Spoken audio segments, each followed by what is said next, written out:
The industry of gold washing in the beds of Assam rivers like the Subansiri, the Brahmaputra and the Buridihing yielded considerable quantities of gold at one time.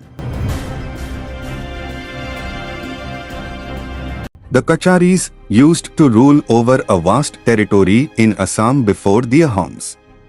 In the 13th century CE, their kingdom included 3/4 of the modern-day districts of Sivsagar and Charaideo and even stretched halfway across the modern Nagaon district. Interestingly, most of the gold-bearing rivers flowed through their kingdom, which explains their mastery over the profession. However, when the Ahoms expanded their territories westwards, those auriferous rivers became part of the Ahom kingdom. The Kacharis became subjects of the Ahoms and were appointed as gold washers, who were organized into a khel or a guild. Thus, members of this khel came to be known as Sonowal Kacharis who practiced the art of gold washing. Although no longer associated with this profession, they continue to use the surname Sonowal with a sense of pride.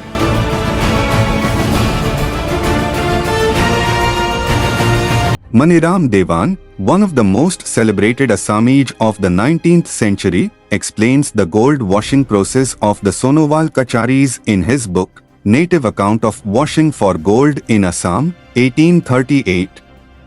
The oldest recorded mention of the gold of Assam is found in the Mahabharata. Sabha Parva, the second of the 18 books that comprise the epic, mentions people from the banks of the Lohitya, the ancient name of the Brahmaputra, bringing gold as a gift for Yudhishthira.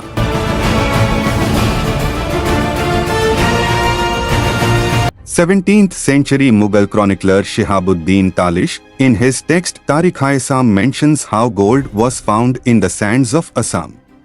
Similarly, Alamgirnama, the chronicle of the early years of Mughal Emperor Aurangzeb, mentions the practice of gold washing.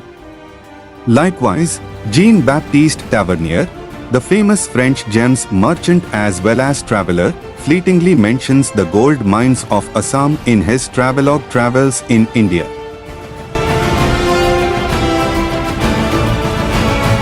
According to the Tezpur Grant, the river Lohitya carried down gold dust from the gold-bearing boulders of the Kailas mountain. It is also recorded that Vanmala rebuilt the fallen golden temple of Siva, Hatka Sulin, in Harup Peswara.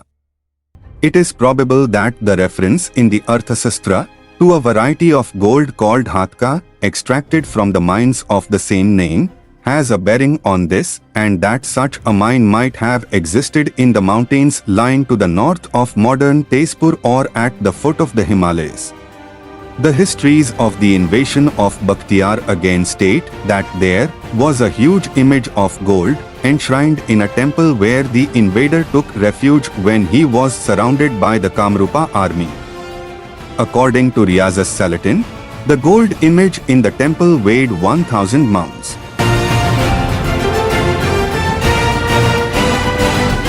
After the British occupation of Assam, a new revenue system was imposed. For instance, from 1855, the ancestral gold washing industry of the Sonowals was subjected to bidding by the British. This meant that the cost of extraction substantially increased, as contractors were extremely exploitative. The gold-bearing sandbanks regularly shifted with the change in the course of rivers. As a result, extracting gold from the same place was impossible, and new places had to be found each year. In today's times, the fascinating history of Assam's golden rivers seems surreal as well as downright tempting.